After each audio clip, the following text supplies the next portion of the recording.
The Hang Seng slips again as investors fret over what a Trump presidency could mean for China. Welcome to Market Insight. I'm Ramzan Karmali.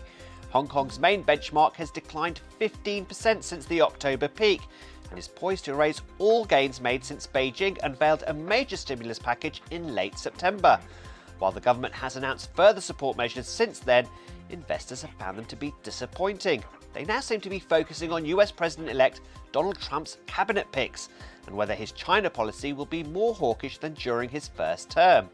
Well, to give us more insight into all of this, I'm joined by Lin Song, Chief Economist for Greater China at ING. Lin, thanks so much for joining us. Well, let's start with Donald Trump. And he said that he intends to impose tariffs on products imported from China by as much as 60%. Just how damaging could this be for the world's second largest economy? Well, a lot is still up in the air at this juncture. We don't have any details on what policies will be announced and when they'll be implemented. But I think given the appointment of various China hawks to key positions, the market is quite pessimistic on this front the last few days. My personal expectation is that a lot of the common assumptions, such as the 60% blanket tariff on China that you just mentioned, these might be a starting point for negotiations rather than the final result. What we're expecting is for tariffs to be raised in phases, and we'll probably see various exemptions and possibly even a lower final rate.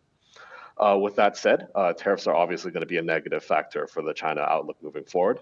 A 60% tariff would render a lot of the exports non-price competitive. This can be a direct impact on the manufacturing side as well. We'll probably actually see Chinese firms accelerate offshoring manufacturing in an effort to avoid some of these tariffs as well. So I think a lot of the ballpark estimates of a 60% tariff on China's GDP growth range between 1 to 2 percentage points. However, we do think that just due to this kind of a more hostile external environment, we'll see kind of a stronger domestic policy response to help offset this impact. So actually the net impact on our growth outlook will be relatively smaller than the 1 to 2% drag from tariffs alone. So we'll probably see more kind of a fiscal policy easing as well as monetary policy easing in the coming months. But since the election result, Lin, the dollar has strengthened. What impact will a strong dollar have going forward, do you think? Yeah, I mean, I think there's several areas of impact in my view. First is it does represent kind of a capital flow away from other economies, including China, towards the U.S. This is obviously not a positive sign for, the financial markets. Second is kind of the impact on trade, right? So historically, when you have a stronger dollar, it kind of benefits everyone else because you're cheaper, your exports are cheaper and more price competitive to the U.S. But if this does come along with tariffs, a lot of these export benefits could be lost.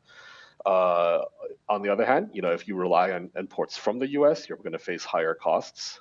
So kind of on the trade side, it's probably less of a balanced picture and more of a negative compared to the past.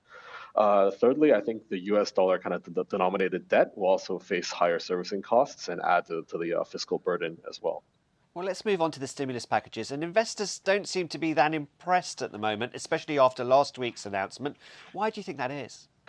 I mean, I think the main reason for this is just due to where expectations were kind of leading into the MPC conference. On one hand, you had the scale. So I think after a Reuters report the prior week had signaled that a 10 trillion RMB package was being considered. Market expectations pretty quickly readjusted to this level. So on top of that, there were actually some rumors at the time that we might be seeing a larger stimulus package if Trump was elected that week, which indeed he was. But this didn't turn out to be the case. So that's on the scale. On scope is the other side of the disappointment. So I think another common criticism that you saw in markets was that the 10 trillion RMB is just going into the local government, addressing the local government debt issues rather than adding directly into the real economy. There weren't any specifics on boosting property or consumption support, like all the things that markets might have been looking for. But with that said, I think markets are probably a little bit too pessimistic on the measures for several reasons. First, the size of the measures is quite considerable.